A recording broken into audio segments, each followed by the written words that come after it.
Today's episode of the Goldcast is sponsored by frustration. Are you feeling calm, cool, relaxed? Then try getting frustrated.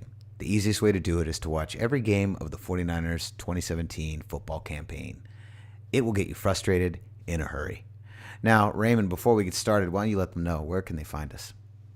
You can like us at facebook.com/the Goldcast. You can also follow us on Twitter at the Goldcast_, as well as Instagram at the Goldcast, and subscribe to us via iTunes, YouTube, and Stitcher, all under the same name of the Goldcast. Try it. Then listen to the game. Try out a little frustration. It's pretty cool and it's free. Also, don't forget, go onto iTunes and leave us a review. So iTunes has got this fun new algorithm where in order for us to rise up the ranks of the podcast, you have to go in and leave us a review. So if you're here right now, here's what I want you to do. If you're listening to us right now, and there are many of you, I've seen you, I look at the subs, I need you to pause this podcast, go in and give us a review. Leave 5 stars and say Rudy Solis III and Raymond Solis I are the greatest 49er fan casters of all time, because this is the greatest fan cast of all time. All right, we're about to get into it. Major changes this week. Man, what a tumultuous week for the 49ers. Tumultuous, well, I guess it all depends on where the story ends, right? But this was quite a week for the 49ers. Lots of changes, 2 big ones on offense and defense. We're going to talk about it right now. Goldcast, here we go. Let's get busy. San Francisco, are you ready? This is the Goldcast.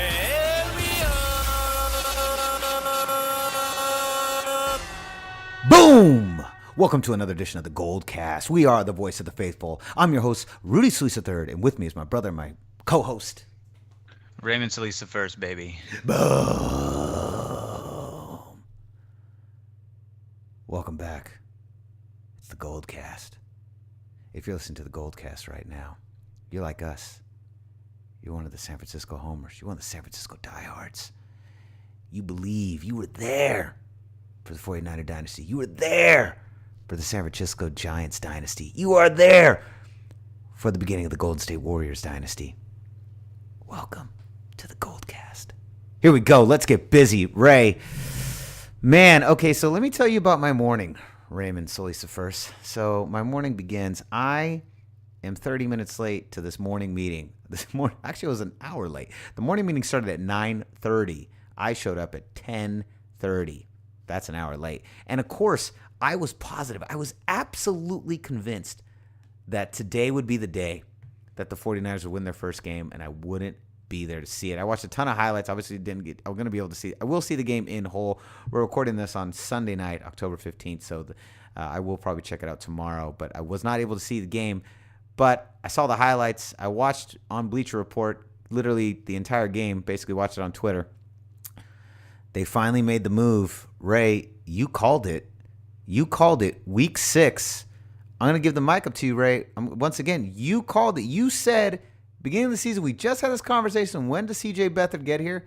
You said week 6. Let's get into it.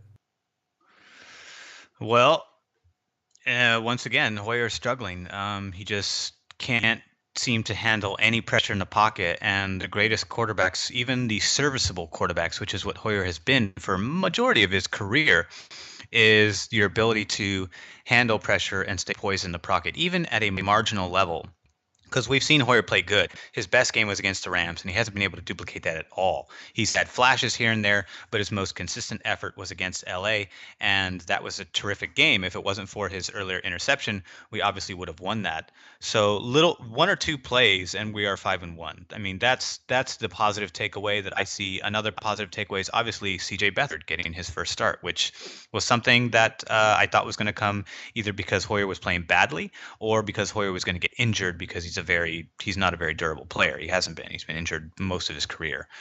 So we saw CJ, and CJ obviously gave a spark. It wasn't like a huge, it wasn't like as stark a difference as maybe some might say, but I thought I saw him spread the field a little bit more. I saw him poised in the pocket. I saw him comfortable in the pocket. I saw him fearless in the pocket. Whenever pressure came, it didn't seem to bother him at all. He was open to scrambling. Hoyer's not very mobile. Beathard is mobile. He scrambled for 14 yards at one play and got out of bounds late in the game. He also threw downfield to Aldrick Robertson when the pocket collapsed. He stepped up in the pocket, stayed behind the line of scrimmage, and then made a darting throw to a wide open Aldrick Robinson. He also threw to Garrett Sellett. He threw another one to Aldrick Robinson and had to make a leaping grab to get it, and also threw behind Pierre Garçon, and Pierre Garçon actually just made an athletic one-handed grab behind himself to make the throw. It was actually a bad throw, but Pierre Garçon's so good that you can make those kinds of mistakes to a player like him, and he'll actually pick you up in those moments. So unfortunately, it ended with a pick, him trying to, get some more yardage to put Robbie Gould into field goal position, but it ended in INT. So it's unfortunate at that point, but I think the damage had already been done earlier in the game as the defense I'd say the defense lost this one. I'm not sure if you could point to one or two plays to really turn this one around, but either way, it still ended up being two. Actually, you can look to one play. Actually, I take it back. If you go to Robbie Gould's missed field goal, this would have been 27-26, would have been our game easily. And so all we would have had to do is kneel in that last drive. So it's unfortunate. But again, we are just one or two plays away from really turning this whole thing around and winning these close games. The fact is, this is not an anomaly. A coincidence is one or two anomalies of one or two sporadic instances. That was last year. We had an anomaly against LA twice. And then this year, when you lose 5 games in this kind of span and this kind of such a small point spread, this is a fact pattern. It just means that we've got enough juice in there to stay in the game, to keep us competitive, but we don't have enough juice to get us over the hump. And CJ might be that difference maker based on what we saw today. We'll have to see how he does in a whole week's worth of preparation with the first team reps, and then see how he handles it against Dallas. That doesn't have a good defense. So I expect CJ to actually have a pretty good showing. He's also at home, so they have the comfort of being at home. But from what I saw, it was pretty good. He's still a rookie, and I think that's where maybe that pick comes from. But other than that, I saw a much better presence within the pocket and with outside the pocket than we did Brian Hoyer, which is pretty sad considering how long Brian Hoyer's been playing the game. But for CJ to come in and do as well as he did and keep us in the game without really us losing a beat, I think it's commendable. 17 unanswered points until the fourth quarter. That was the biggest takeaway I took away was the 17 unanswered points. That was really impressive. This is a lot of shakeup, Raymond. So we've got CJ Beathard. He's in now. Let me ask you this. Will this translate into wins? Will CJ Beathard get us 60 minutes of football? You're the greatest analyst in the game. You have what we've been talking about on the Goldcast for the last 3 years. You have what we call the whispers, the whispers, the whispers. When Raymond hears the whispers, the whispers, the whispers, it's like he taps into the psychic vibe of the sports world. So Raymond, tap into the whispers, the whispers, the whispers, and tell me, do you think CJ Beathard, does he get us a W? I think he does. And in fact, I think he gets us more than one. I'm not sure if we're going to hit the 6-game mark. That was the optimistic view of the team. But considering how many close games we've lost now by one or two different plays that could have made a difference maker, I'm not sure if we can pull out 6 wins with the remainder of the schedule. One of those, for us to pull out 6 to end 6-10, we'd have had to win 1 or 2 of these games here, and that didn't happen. So I'm not sure. I think at this point we either end 4-12 or 5-11. I'm leaning towards 5-11 just because I'm optimistic, but who knows? I think the Eagles game is going to be tough. I'm not sure. Yeah, the Eagles are pretty good, so I wouldn't. I think you still have some opportunity to beat the Cardinals. The Giants, I know the Giants played pretty good tonight, so that was kind of a surprise because I expected Denver to kind of manhandle them, but New York kind of played good, solid defense like they always did. Perhaps I'm not sure if they're going to wake up being 1-5 now, or if they're actually going to kind of just be up and down like they usually are. I'm hoping for the latter. They tend to play to their opponent's strength, so when we go to New York, I expect New York to kind of play to our strengths and then for us to hopefully take advantage of that. So Seahawks, again, that's a 50-50 toss-up. The Bears are kind of up and down. They're playing better with Trubisky, but he is a rookie, so I expect us to take advantage of that. I think we get a win against Chicago. 50-50 against Seahawks, I'm just not sure. I'd say the Giants, we have a good chance of beating them. We also have a good chance. Oh, Giants actually come to our house, so we have a 3-game home stretch. So we play the Cowboys, then we go on the road to Philadelphia. I'm not sure we pull out that win. We're probably 1-6. We could be 1-6 versus the Cowboys. Who knows? But what I can say is that we are going to see some wins. We're not going to be winless, that's for sure. I can promise you that. I can guarantee it. And Cowboys are 2-3. They have not played well, and Ezekiel Elliott is out. That appeal is not going to work. He needs to sit those 6 games out. The offensive line has not been playing as well as they have, and I expect us to play well at home against a team with a quarterback who's still fairly young. He is still fairly young. He is pretty good on fantasy, though. He's my backup fantasy quarterback. So let's talk about probably the biggest change coming from the defense.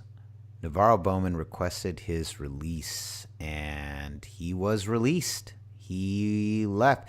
Question: Did you feel his absence today on defense? Was it felt? Was it noticeable? What were your thoughts? Yeah, but I mean, not as. I mean, I'd say it was kind of marginal. I mean, Brock Coyle looked lost out there in the first half. Ray Armstrong missed some big tackles. Ray Armstrong is really good in pass coverage. He's not very good against the run. He's very undisciplined, doesn't know how to set his feet and really set the edges and the angles that he needs to in order to really get a guy. And there was that big, huge run that he let go where he had him behind the line of scrimmage and didn't get the right angle and allowed him to get upfield to the second and third level. And he knows it too, because right after that play, he was banging his head and shaking his head because he knows that had he made that tackle, he wouldn't have gotten like a 30, 40-yard run is what he ended up getting. And it was frustrating to watch. But that's what you're going to get out of Ray Armstrong. You're going to get a guy who's pretty good in pass coverage because he's a former defensive back in college, but a guy who's very undisciplined against the run and often doesn't take good angles and misses a lot of tackles because of that. And Brock Coyle is just a rookie, plain and simple. He's a rookie. He is a deer in the headlights out there most of the game. He had 1 tackle for a loss. I saw that was pretty good.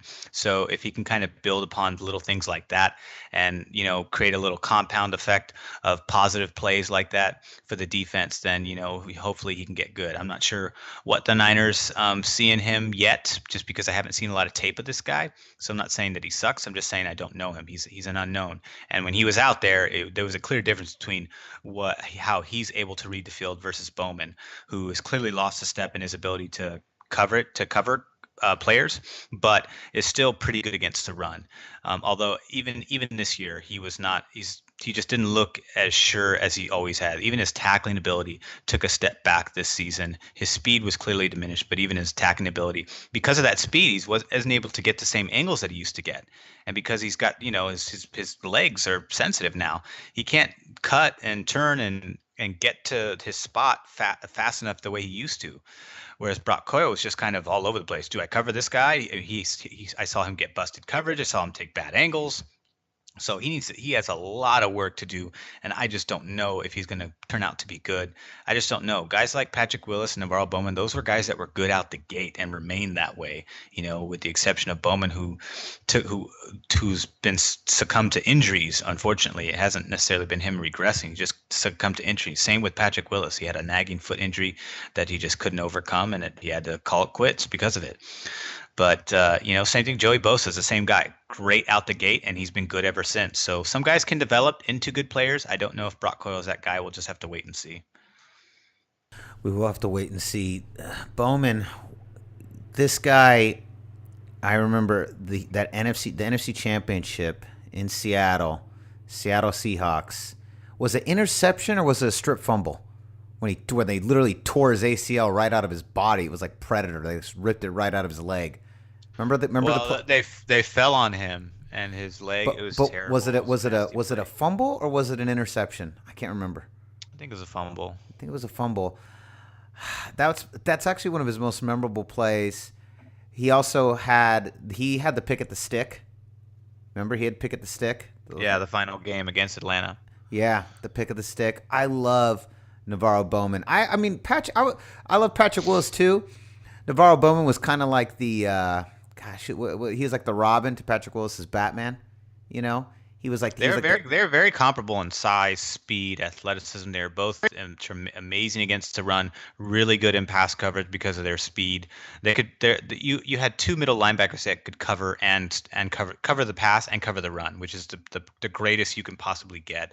Right now we have somebody who is trying to figure both sides of that out, and one guy who's pretty good at coverage and like average, below average against the run. Yeah. And as a result, they were just gashing us up the middle. They knew it. They said, we got a rookie middle linebacker and another guy who's undisciplined, so let's just take advantage. And they did. It was a smart thing to do. I would do it if I was in their position, and it worked. They had great running success against us most of the game. Well, I'll be honest, Ray. If I was in their position, what I would have done is I would have sabotaged them and made sure that they lost because I'm a Niners fan. I would have tried to do the same thing. Yeah, that's what I would do. If I was in their position, I'd have been like, look, hey guys, here's what we're gonna do. We're not gonna take advantage of that rookie linebacker. He's a good kid. Let's just hang back. Let's not get too aggressive, and let's just see what the 49ers can do in offense. That's what I would have done. That's what, if I was on the Redskins team, that's what I would have said. I mean, they didn't like, there was only a couple of big gash plays, but for the most part, I still think the defense played fairly well. It was that opening drive where I just don't know what the game plan, whatever the game plan was, they picked the wrong play. But the good thing was that Saleh adjusted within the next series, and there was a huge difference between what we weren't doing in that first opening drive to what we did in the next couple of possessions. They still got 17 points in the first half, but there was a difference between, we were totally breaking in those first couple scoring drives for them, and then after that we kind of hunkered down and then started bending but not breaking. But still, against the run, there was like 50, 70, I'd say 80 yards. I'm not sure if they even got 100 on us on the ground. There was a lot of throwing. Kirk Cousins threw for 330 yards. He had 2 touchdowns and that one pick against Rashard Robinson. But it was mostly passing. The same with us. I think we got caught in a lot of passing plays because we weren't able to have a lot of success running against them. Only like 60, 70 plus yards on the ground total. That's everybody: Hot, Breida, Mostert, Beathard, and Goodwin. So I just need to get some more running things going so we can open play action pass. And for someone like Beathard, who sees the field very well and is able to go through his progressions so calmly and smoothly, that's something that'll really benefit him. Whereas someone like Hoyer, who kind of depends on it, whereas Beathard, it just makes him better. I like your prediction of possibly going 5-11. That's pretty bold. I like that. That's a bold prediction. I'm not sure if I'm on the fence with you on that. I've got to see a little more out of Beathard before I can make any real decisions. I guess we're all going to see a little more out of Beathard before you can make any real decisions. But that's a bold one, Ray. I like that. I still think 4-12 is pretty much in the span. We are the first team in NFL history to lose 5 straight games by 3 points or less. I don't know what that means, but you know how the NFL tracks everything these days, so now we know about it. New stat. New stat. Hashtag new stat. Hashtag now we know about it. Hashtag no idea what it means. No idea what it means other than the record of achievement. Or I don't know if you can call it an achievement, but definitely an achievement we're not proud of. But again, we were talking to a good buddy of ours. We're developing a new podcast, which we'll talk about a lot more in the coming months. But we're developing a new podcast, a second podcast, and we were sitting with our buddy Randy, and Randy was talking to us. And he listens to the Goldcast. He's a fan, and he said, "You guys are just so positive. You guys are 0-4, and you guys are so positive." And the thing about it is, here's the thing, and Ray and I have talked about this before. There are plenty of, you can listen to what's his name on 95.7 The Game at what I don't even know, 1 o'clock, 3 o'clock. I don't even say, we do not utter his name on this because I think he's at 3 o'clock. I listen to the 12 o'clock show. Yeah, the 12 o'clock. Yeah, he's at 3 o'clock. He whose name we shall not speak because we think he's absolutely terrible, and we just think he's just like a virus when it comes to sports. Being a sports fan, I think he's just like a virus. Like he just puts terrible energy. From the city. No, he's not. He's not even one of us. From the Bay Area. No, he's from the state. Where is he from? Is he from Buffalo? Chicago. No, Greg Papa's from Buffalo. But Greg Papa talks, acts, walks, sleeps, eats like a native. He's been in the Bay Area forever. He grew up a Buffaloes fan. Hashtag new stat. Hashtag he likes now all we the know about sports it. and knows them like the back of his hand. Hashtag no idea what it means. No idea what it means other than the record of achievement, or I don't know if you can call it an achievement, but definitely an achievement we're not proud of. But again, we were talking to a good buddy of ours. We're developing a new podcast, which we'll talk about a lot more in the coming months. But we're developing a new podcast, a second podcast, and we were sitting with our buddy Randy, and Randy was talking to us. And he goes, he listens to the Goldcast. He's a fan, and he said, "You guys are just so positive. You guys are 0-4, and you guys are so positive."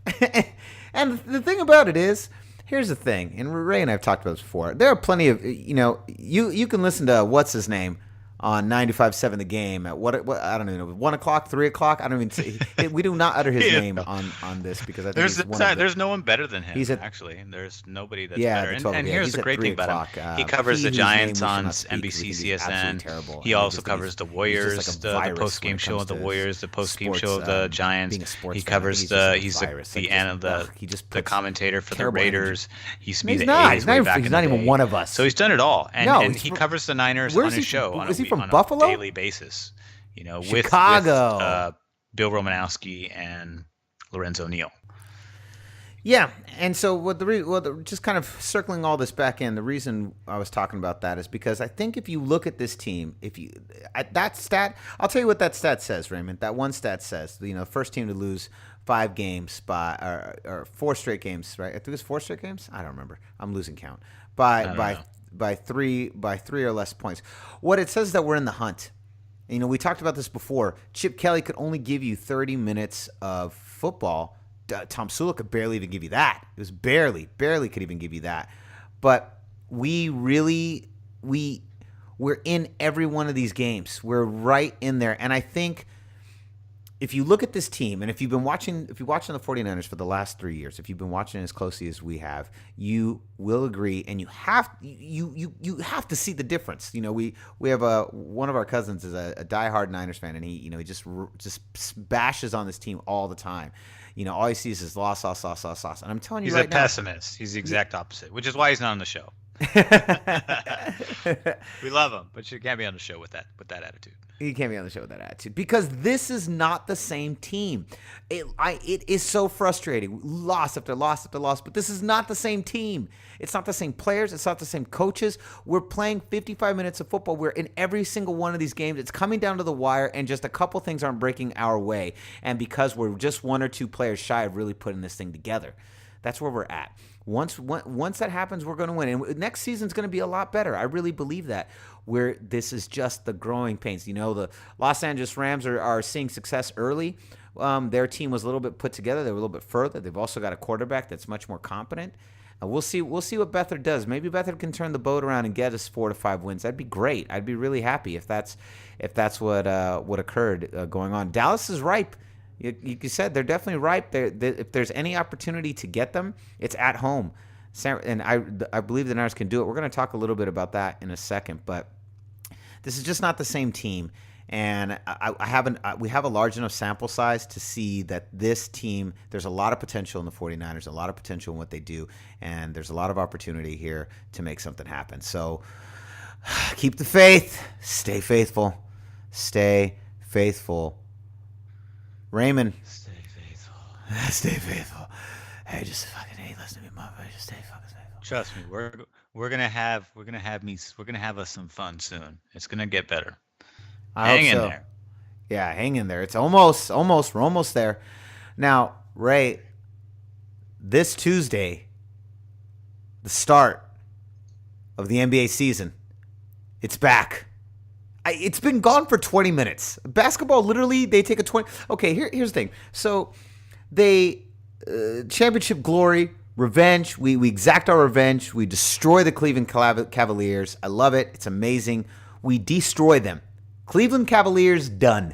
Destroyed. Amazing. Get revenge for 2016. 5 minutes later, they're playing in China. 5 minutes later, they're at UCLA in New York playing all these pickup games. And then 5 minutes after that, the season has started. These guys haven't stopped playing basketball since June. They haven't stopped. I don't know if you look at it on social media, like Kevin Durant and LeBron are playing pickup games in UCLA. Then they're playing pickup games in New York. And, Clay's in China. I mean, these guys have not stopped a single moment. And here we are 20 minutes later, and the season's back. It begins. We're going to be hosting the Houston Rockets, the new look Houston Rockets. Now, the question is, who the hell's going to get the ball in the fourth quarter of that team? I have no idea. But the Houston Rockets, are you excited? Are you ready to go? Houston Rockets, hell yeah, I'm ready to go. Well, I don't care about the Rockets, but I'm ready to get the Warriors back on track so we can have another championship run here. We've had, between all the Bay Area teams, like we say quite often, 7 years, 7 championship appearances, 5 wins. So it's time to get that third. Time to get that hat trick for the Warriors going. It is. It's time. It's time to get that third. It's time to insert. Can you believe it? If they win this year, San Francisco, Goldcast Nation. If the Warriors win this year, you are looking at back-to-back dynasties in 2 different sports. SF Giants, 2010 through 2014. Warriors, 2015 through 2018. Oh, man. All we need is that 6 from the Niners. I'm such a 49er homer, Raymond. I can never fully concede that this is the greatest era of San Francisco Bay Area sports because the 49ers don't have a chip. Do you feel that way? It wouldn't it better cap off with a Niners championship is all I gotta say. Before this era ends and these teams go into a rebuilding phase, which the Giants have already kind of begun in a certain way, the Niners better be on the rise to keep things going here, because that's how it works. One team kind of comes down, another team kind of rises. As the Giants kind of waned down, have kind of waned from their championship run a few years ago. The Warriors, took over the very next year in 2015. So same thing needs to happen here. Although basketball lasts a lot longer, the eras can last a lot longer than the other sports because it's less physical, and it's only 5 players versus 11 and 9 for the other 2 sports. So it's easier to stay atop for longer periods of time. Plus they have flexible salary cap over there too. It's obviously not as flexible as MLB, which doesn't have any. But it's flexible enough to allow a lot of, players to just roam wherever. Now everyone's trying to catch up to the Warriors. But before the light at the tunnel, I would like to see the Niners get into the mix for sure. That would make it official for me personally. I know it's for you personally as well, but I don't know how the rest of the fans feel. Yeah, how do you guys feel? Let us know. Let us know on Facebook, YouTube, Twitter, Instagram. Let us know, how do you feel? Is this the greatest era? Is this the greatest era of Bay Area sports? Ooh, that's a lot of ahs and airs. Is this the greatest era of Bay Area sports in the history for you guys, for the Goldcast Nation? Is it? For me, it's definitely the most success I've seen across the board, because the 49ers did go to a Super Bowl in 2012. So, I mean, at least we have literally appeared in the finals on all 3 teams. That I think it's the greatest achievement collectively for San Francisco sports teams. Man, we did. It's so funny because the 49ers have that dynasty. We've got the 5 from 81 to 94 or 95. We win those 5 Super Bowls, and to me that is still my favorite era because we don't hide that our strongest affiliation is with the 49ers. Obviously, that's our number 1 team. That is, to me, that is still the team. That's the golden child of San Francisco, and it always will be near and dear in my heart. And I love all my teams. I love all the teams. They're super badass, but the 49ers is ride or die all day. It is. I can't cap it off. Not with the Niners. Not without a Super. If they'd won the Super Bowl in 2012, I would say this is the greatest era of all time. But it just doesn't feel right to fully give it that credit. Most success across the most sports, I'll give it that, but it can't be the greatest era without a 49ers chip. I'll tell you, and there's one other thing I'd like to see. I'd like to see the Niners win, preferably in this decade. I know that's saying a lot. By 2019, come on, Niners, give us a chip. 2019, make it happen. We could be contending within the next couple of years, that's for sure. Yeah, I mean, we easily could be back in playoff contention by next year. I really believe that. That's not even a hot take. That's just a fact. But I would also like to see the Warriors get one chip in San Francisco when they move over to here. I would like that too. I think it would be really nice to see the Warriors pull off one ring right here in San Francisco. They moved to this stadium 2019, right? Yeah, something same like year that. The same year the Niners are going to win the Super Bowl. 2019. Yeah, right? Yeah. Okay, Ray, moving on. First of all, before we do leave, I do want to say thank you to Navarro Bowman. He was a beast. He will be missed, I think, more from the fan standpoint. There were a lot of players that most of these players haven't really ever played with him, but he was so diehard, and Patrick Willis kind of quit. He's like, he was really concerned about his health and whatnot. But Navarro Bowman was like, screw it, I'm in it. Let's go for it. Quest for 6. That was his thing, and I love Navarro Bowman, and he's definitely going to be missed. And I think he was a fan favorite of a lot of people, and there were a lot of people that were bothered. I did talk to a lot of people over the week, and we got to understand that this is a business, and 49ers didn't release them on their own. He requested a release, so clearly he wasn't sinking, and he wasn't being utilized the way that he thought he could be. And I think we have to trust Kyle Shanahan. We are truly entering unknown waters. I mean, this team is, outside of Staley, it's been virtually completely revamped. And let's wait and see. And I do trust Kyle Shanahan. I really do. But thank you, Navarro Bowman. You were a badass, and we appreciate it. Good dude, good player. Yep. We appreciate everything you gave to us. So you're the man. All right, Raymond, moving on. Let's take a look at those Vegas lines. So what do you think? What's the Vegas? Where's the line set at? What do you think it is? Jeez. Dallas Cowboys at San Francisco 49ers. What has Vegas set the line at? Who's the favorites, and by how many? Well, I would say Dallas is clearly the favorites. They probably the favorites by, gosh, this is a tough one, I would say.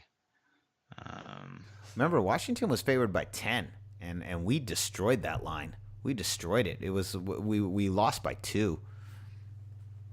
Right. That's what you got to hold on to if you're a 49ers fan. I'd say it's by probably 7 points. By 7 points. Well, guess what? Vegas doesn't trust them that much. They're giving them 4.5. So here's the question. My first guess was 3 points. See, that's pretty close. You should have gone with the first one, but you didn't. So that's it. You don't get a second chance. Raymond, the question is 4.5 point favorites, Dallas Cowboys over San Francisco 49ers. Do you take that bet?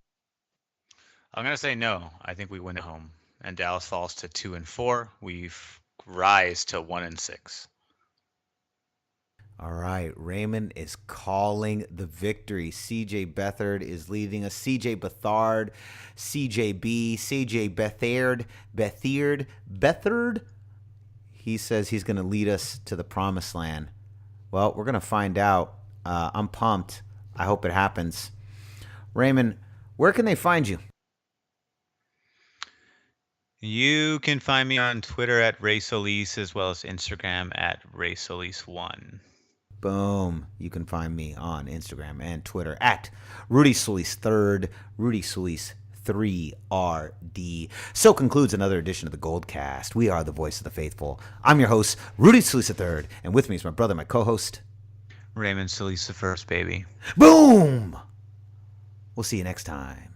Same Goldcast time, same Goldcast channel. This is the Goldcast.